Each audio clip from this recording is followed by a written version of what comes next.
Hello friends, આજે આપણે બનાવશું ફરાળી ફ્રૂટ સલાડ, જે ઠંડો ઠંડો ખાવાની ખૂબ મજા આવે છે અને એમાં કોઈ જાતના લોટ કે સાબુદાણા કે આપણે એડ નહીં કરીએ, પણ હેલ્ધી એવો એક ફર્સ્ટ ક્લાસ આપણે ફ્રૂટ સલાડ ફરાળી બનાવશું. તો આજે આપણે એની રેસીપી જોઈ લઈએ. તમે મારી ચેનલને લાઈક કરજો, શેર કરજો અને સબસ્ક્રાઈબ કરજો. ફરાળી ફ્રૂટ સલાડ બનાવવા માટે આપણે 1/2 લીટર દૂધ લીધું છે, મખાના, પિસ્તા, બદામ, કાજુ, કેસર મેં દૂધમાં પલાળીને રાખ્યું છે, 3 ચમચી ખાંડ, ફ્રૂટમાં કેળા, ચીકુ, સફરજન, કેરી, દાડમના દાણા ફોલી લીધા છે. તો મેં મખાનાને થોડા શેકી લીધા છે, એટલે આપણે પીસવામાં આસાનીથી પીસાઈ જાય. અહીંયા કાજુ આપણે 10થી 12 નંગ લેવાના છે, પિસ્તા પણ 8થી 10, ને બદામ પણ આપણે 10થી 12 નંગ લીધી છે. જો તમારે બદામના છીલકા ઉતારવા હોય તો રાત્રે પલાળી અથવા તો ગરમ પાણીમાં પલાળીને તમે ઉતારીને પણ લઈ શકો છો. તો આ બધા ડ્રાયફ્રૂટને આપણે પહેલાં મિક્સર જારમાં ઝીણો પાવડર કરી લઈશું.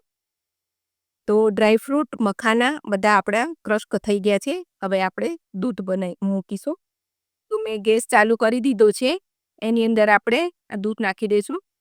એ દૂધ આપણું ગરમ થઈ ગયું છે. એને હલાવતા રહીશું. અને એની અંદર આ કેસર જે આપણે પલાળીને રાખ્યું હતું એ એડ કરી દઈશું. મખાના અને ડ્રાયફ્રૂટ્સ આપણે જે પીસીને રાખ્યા હતા એ પણ આમાં નાખી દઈશું. હવે એને 5 થી 6 મિનિટ ઉકળવા દેવાનું છે, જેથી આપણા ડ્રાયફ્રૂટ અંદર એકરસ થઈ જાય. ખાંડ પણ એમાં નાખી દઈશું. કેસરથી એનો કલર એકદમ સરસ કસ્ટર્ડ પાવડર જેવો પીળો આવી ગયો છે. અને આપણું દૂધ હવે ઉકળી ગયું છે.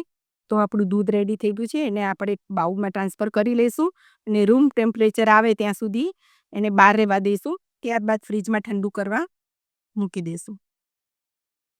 તો ફ્રીજમાં આપણે ફ્રૂટ સલાડ મૂક્યો તો એ ઠંડો થઈ ગયો છે. હવે આની અંદર આપણે ફ્રૂટ્સ બધા નાખશું.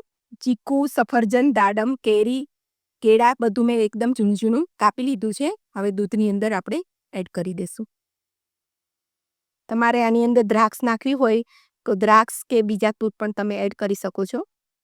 તો આપણો ફ્રૂટ સલાડ રેડી થઈ ગયો છે. તો આપણું ફરાળી ફ્રૂટ સલાડ તૈયાર થઈ ગયો છે. એ એકદમ હેલ્ધી છે અને ખૂબ જ ટેસ્ટી લાગે છે. તમે ફરાળમાં કે ગમે ત્યારે એને એન્જોય કરી શકો છો. તમે મારી ચેનલને લાઈક કરજો, શેર કરજો અને સબસ્ક્રાઈબ કરજો.